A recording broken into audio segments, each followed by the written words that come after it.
Vous êtes dans InDesign, vous avez zoomé en arrière, on va amener les images sur le côté de la page ici, le côté gauche. Ce côté gauche, donc qu'on appelle la table de montage, peut être agrandi éventuellement si nécessaire. On ne va pas le faire ici, mais c'est dans les préférences repères et table de montage qu'on peut déterminer quelle est la zone qu'on a à gauche et à droite et en haut.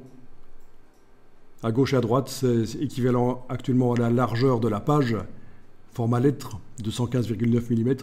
En haut, c'est juste 1 pouce anglais, 25,4. Donc vous voyez, on pourrait augmenter si nécessaire, si on a besoin de plus de place sur le côté des pages. Donc l'idée, c'est de faire comme les imprimeurs faisaient avant, préparer sur le côté les blocs et puis les amener sur la mise en page. Donc vous allez faire fichier importer, commande D évidemment.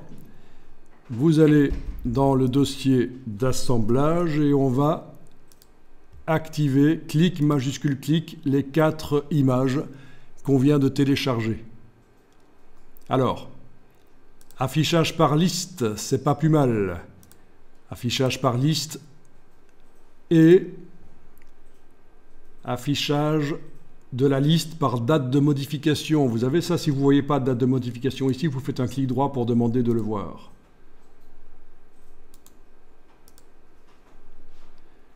Et forcément, vous avez vos 4 images que vous venez de télécharger. Vous les avez soit en haut de la liste, soit en bas. Et c'est facile de faire clic, majuscule clic. Donc, vous cliquez sur ouvrir.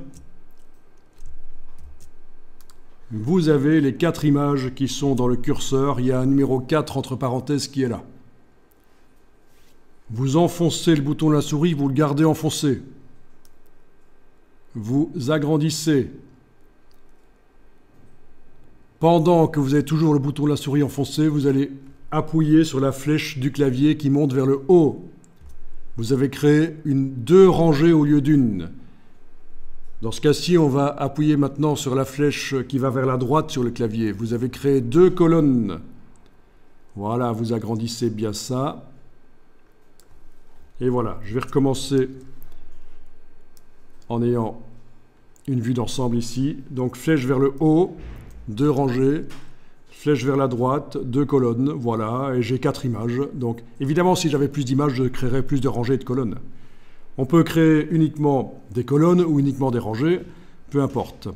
Et vous allez faire à peu près la proportion des images qui sont visibles sur le côté. Là, ça a l'air bien. Pour des colonnes, pour les mettre dans des colonnes, c'est bien. Voilà. Et bien sûr, les images ont différentes proportions. J'en ai une qui est très horizontale d'ailleurs. L'idée maintenant, c'est de demander soit la petite icône ici dans la barre contrôle, remplir le bloc proportionnellement, soit menu objet, ajustement, remplir le bloc proportionnellement. Et voilà. Donc on ne perd pas du temps quand on doit amener plein d'images dans InDesign. On peut le faire comme ça. Une grille d'images au moment de l'importation.